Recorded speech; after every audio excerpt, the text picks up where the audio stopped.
பாரதம் என் உதிரம் தானடி. தமிழக பாஜக தலைவராக அண்ணாமலை 2021 முதல் பதவி வகித்து வருகிறார். முன்னாள் IPS அதிகாரியான அவர் தனது தீவிரமான அரசியல் பாணி மற்றும் மக்களுடன் நேரடி தொடர்பு மூலம் கட்சிக்கு ஒரு புதிய அடையாளத்தை உருவாக்கியுள்ளார். இருப்பினும் அவரை மாநில தலைவர் பதவியிலிருந்து மாற்றுவது குறித்து அவ்வப்போது விவாதங்கள் எழுந்துள்ளன. இதனால் பாஜகவிற்கு ஏற்படக்கூடிய சாதகமான மற்றும் பாதகமான விளைவுகளை கீழே விரிவாக பார்க்கலாம். சாதகமாக இருக்கும் என்று கூறப்படும் விஷயங்கள்: கட்சியின் உட்கட்சி பூசல்களை குறைக்கும் வாய்ப்பு. அண்ணாமலையின் ஆக்ரோஷமான பாணியும் வேகமும் சிலருக்கு சங்கடத்தை ஏற்படுத்துவதாக கூறுகின்றனர். அண்ணாமலை அதிமுக உள்ளிட்ட பிற கட்சிகளுடன் கூட்டணி அமைப்பதில் கடுமையான நிலைப்பாட்டை எடுத்து வந்தார். இது 2024 நாடாளுமன்ற தேர்தலில் தனித்து நிற்கும் முடிவுக்கு வழிவகுத்தது.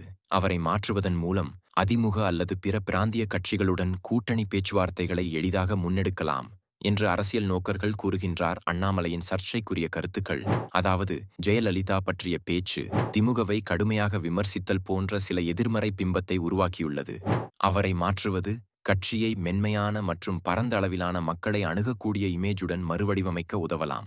பாதகங்கள்: இளைஞர்கள் மற்றும் ஆதரவாளர்களிடையே அதிருப்தி.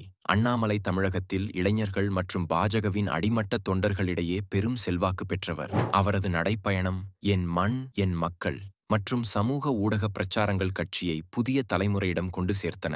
அவரை மாற்றுவது இந்த ஆதரவை பலவீனப்படுத்தி தொண்டர்களிடையே ஏமாற்றத்தை ஏற்படுத்தலாம். கட்சியின் தற்போதைய வளர்ச்சி தடைபடும் ஆபத்து.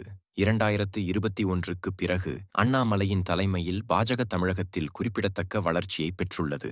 2024 தேர்தலில் வாக்கு சதவீதம் 11% உயர்ந்தது. இது முந்தைய தேர்தல்களை விட அதிகம். அவரை மாற்றுவது இந்த வளர்ச்சி பாதையை தடை செய்யலாம். குறிப்பாக புதிய தலைவர் அவரது செல்வாக்கை பொருத்தமாக நிரப்ப முடியாவிட்டால் திராவிட கட்சிகளுக்கு எதிரான மாற்று சக்தி பலவீனமடையும். அண்ணாமலை திமுக மற்றும் அதிமுகவிற்கு எதிராக ஒரு தீவிரமான மாற்று சக்தியாக பாஜகவை முன்னிறுத்தினார். அவரது ஊழல் எதிர்ப்பு பிரச்சாரங்கள் மற்றும் ஆளும் கட்சியை சவால் செய்யும் தைரியம் மக்களிடையே ஒரு புதிய நம்பிக்கையை உருவாக்கியது. அவரை மாற்றுவது இந்த மாற்று அரசியல் அடையாளத்தை இழக்கச் செய்யலாம். எதிர்க்கட்சிகளுக்கு சாதகமான சூழல். அண்ணாமலையை மாற்றுவது பாஜகவின் உள் பலவீனத்தை வெளிப்படுத்துவதாக எதிர்க்கட்சிகள் பிரச்சாரம் செய்யலாம். திமுக இதை பாஜகவின் தோல்வி ஒப்புதல் என்று சித்தரித்து தங்கள் ஆதிக்கத்தை மேலும் வலுப்படுத்த முயலலாம். குறிப்பாக அண்ணாமலையின் விமர்சனங்கள் திமுகவை தொடர்ந்து சங்கடத்தில் ஆழ்த்தி வந்தன. அண்ணாமலையை மாற்றுவது பாஜகவிற்கு சில நிர்வாக மற்றும் கூட்டணி சார்ந்த சாதகங்களை தரலாம். ஆனால் அதே நேரத்தில் கட்சியின் அடித்தள ஆதரவையும் தமிழகத்தில் பெற்று வரும் வளர்ச்சியையும் பாதிக்கும் பாதகங்களை உருவாக்கலாம். இது பாஜக மேலிடத்தின் நோக்கத்தை பொறுத்தது. குறுகிய காலத்தில் கூட்டணி மூலம் ஆட்சியை பிடிப்பதா அல்லது நீண்ட காலத்தில் தனித்து வளர்ந்து திராவிட ஆதிக்கத்தை உடைப்பதா என்பதை பொறுத்து முடிவு அமையும். தற்போதைய தேதியான ஏப்ரல் 4, 2025 வரை அண்ணாமலையை மாற்றுவதற்கான உத்தியோகபூர்வ அறிவிப்பு எதுவும் வெளியாகவில்லை. ஆனால் இது குறித்த விவாதங்கள் தொடர்ந்து நடைபெறுகின்றன.